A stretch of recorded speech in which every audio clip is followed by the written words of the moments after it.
Welcome to our presentation on strengths perspective. I want to give credit to Dr. Lori Schreiner and Elaine Hume down at Azusa Pacific University. A lot of this information from this presentation is from two classes I took at Azusa Pacific University during a sabbatical work in 2012. So our questions for this presentation are: what are the core concepts of a strengths perspective as it is applied to athletic training education? How do we use the strengths perspective principle for enhanced student performance? And how do we apply a strengths perspective to promote athletic training student achievement in all educational settings? Now, there's a couple different ways. We can call it strengths perspectives. We can call it strengths-based education, strengths philosophy. So all the terminology is the same. I also included a video of Marcus Buckingham where he talks about this before this presentation. Just try to show this from a couple different ways. Just out of introduction, I'll go to the next slide and I'll talk about it. Clifton and Harder in their text say that individuals gain more when they build on their talents when they make comparable efforts to improve in areas of their weaknesses, which goes to the debate: do we build our strengths or do we fix our weaknesses? And in our society, as a lot of the articles and books about the strengths perspective, majority of people worry about fixing their weakness versus building the things that they're already good in. I'll define what a strength is, and I'll define what a weakness is. I don't think I actually have a slide on weakness, but I'll just put it in there. And one of the reasons why I'm fascinated by this whole strengths perspective is when I went and saw Marcus Buckingham speak in 2007 at a conference, and he was talking about the stuff where we're going to talk about, and I mean, he's a much better presenter than me. I'll just give the guy credit. Just made sense why I was able to do some of the things, and they just kind of came naturally to me, and I'll talk about those later in the presentation. And it's like, okay, this makes complete sense to me. I need to investigate this more, and I've tried to be intentional about adding this to the graduate program since 2007. I would like to incorporate it more, but we can only do what we can do. So we're going to spend more time talking about building our strengths than we are talking about managing our weaknesses. So there are two main types of strengths in the research. We're really going to only spend our time talking about one of them, but there are two types. One type is called the strengths of competency. That's the one we're going to spend most of our time talking about. This is the things that the strengths of competency are the things that we do well on a consistent basis. So a practical example from my life is something that I do well consistently is, I don't know how to call it other than program design. For example, when I was hired at Fresno Pacific, or even before I got hired at Fresno Pacific, and walked into the athletic training room, and it was kind of a dump, but I was able to see the potential there. And then after I got hired, I was able to take the steps necessary to actually have the athletic training room changed. I found energy in doing that. I don't know, I had the skills to do it, and it was just a natural thing for me, and I just went and did it. I remember a student at the time, probably within the first couple months there, I told him, here's what I want to do. I want to do this, that, and the other. This is, you're never going to get that done. Just, yeah, I will. I mean, I get it done quickly, but it's going to get done. And all the things that, from that first day I walked into the athletic training room until the time I left 8 years later, everything I hoped to accomplish, it was accomplished. And I'm competent in that. That's something I do well on a consistent basis. Versus the strengths of character are the things that make up our core being. faith, hope, love, those type of things. And some people have greater strengths in different parts of strengths of character. We all have strengths of character. We all have strengths of competency. The goal is to have them mesh together.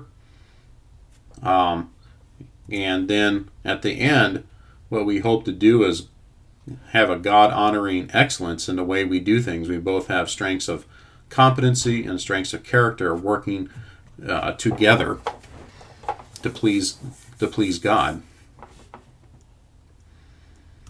So there are some inventories, or surveys, assessment tools, whatever term you want to use to measure competency strengths and measure character strengths.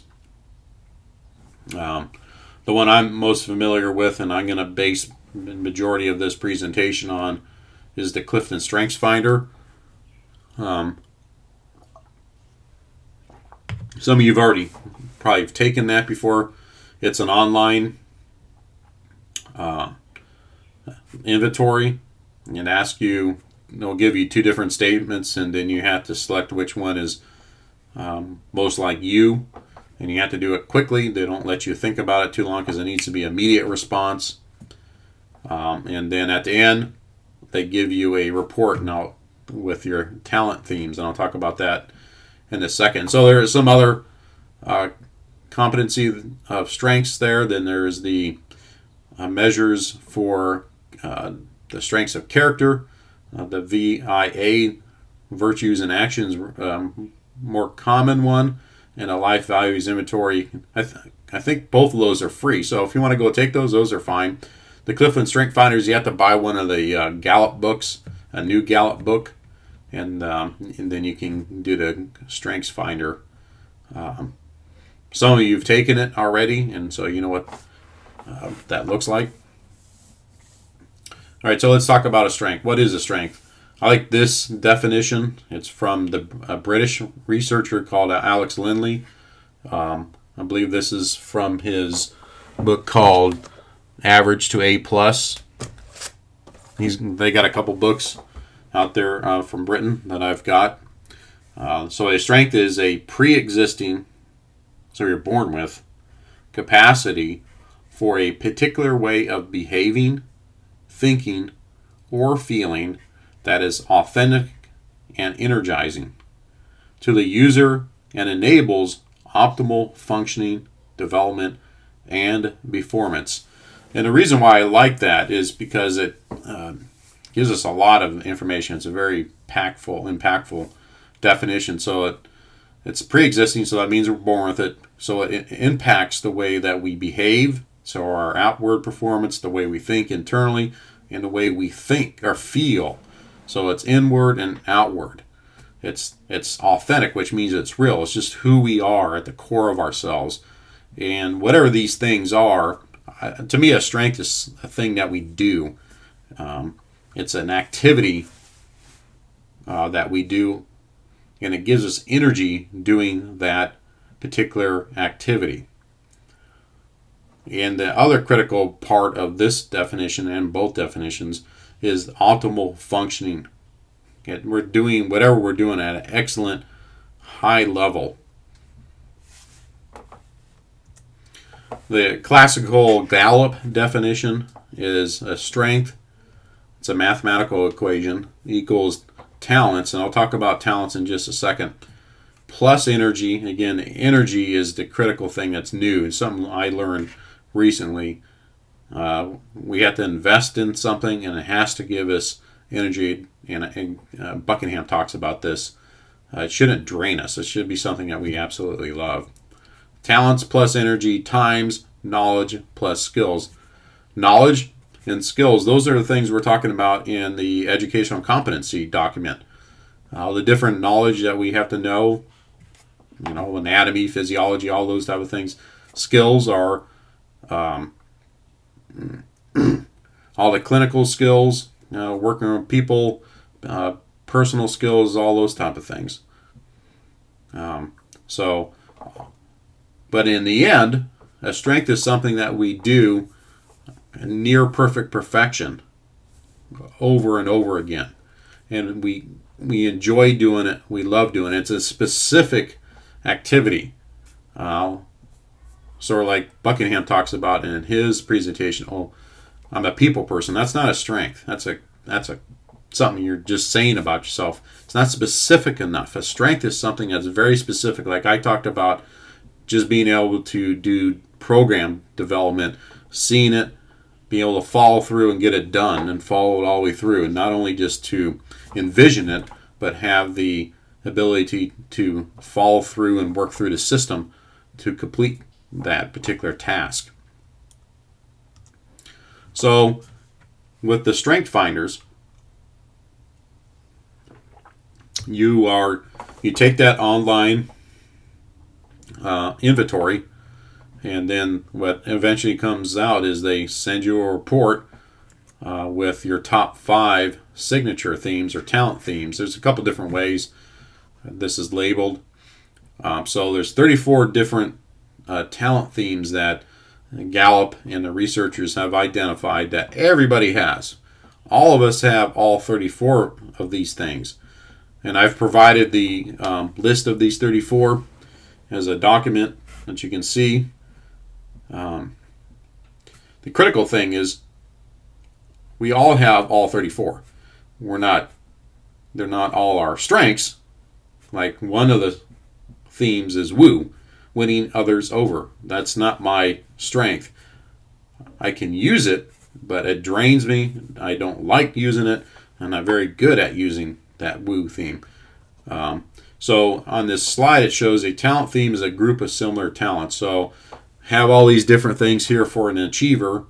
Enjoys hard work, tendency to push hard to complete tasks, desire to achieve, blah, blah, blah. And all these groups of things identifies a person with that particular talent theme.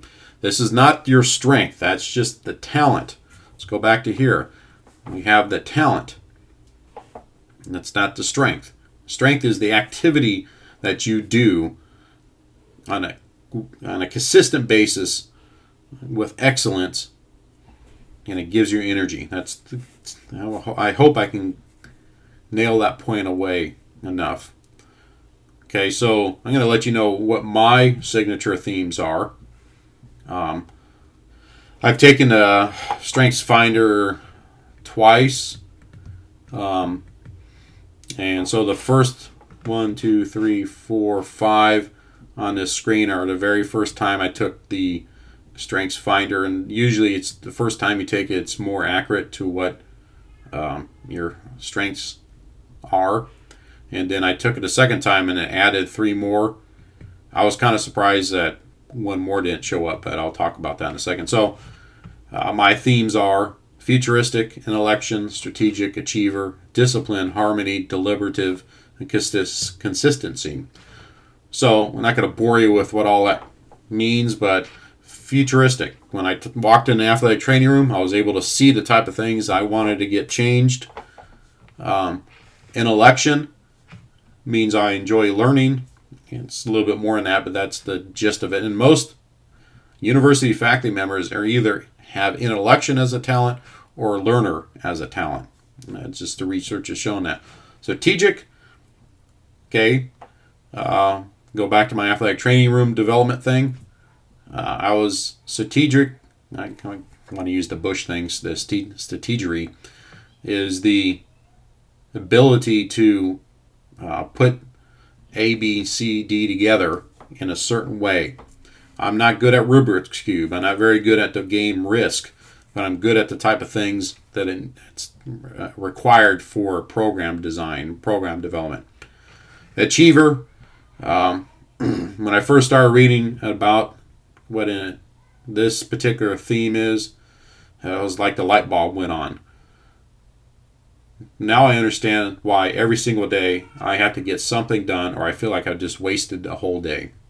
I have to have that mental checkbox where today I feel like I have to get this done. I have to do this task, even on vacation. I got to have a certain task. A certain task may be I want to sleep to 10 o'clock. Or I want to go on a 30-mile bike ride or whatever. So, and I feel good when I get to check off that thing. Discipline. I have the discipline to get the stuff done that I say I'll get done.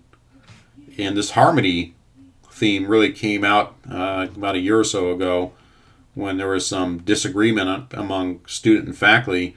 And I just have a hard time dealing. I don't like conflict. That's just the reality of it. I don't like conflict. I like to argue, but I don't like conflict.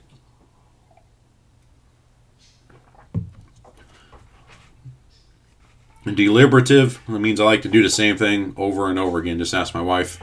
It drives her nuts that I'm so scheduled.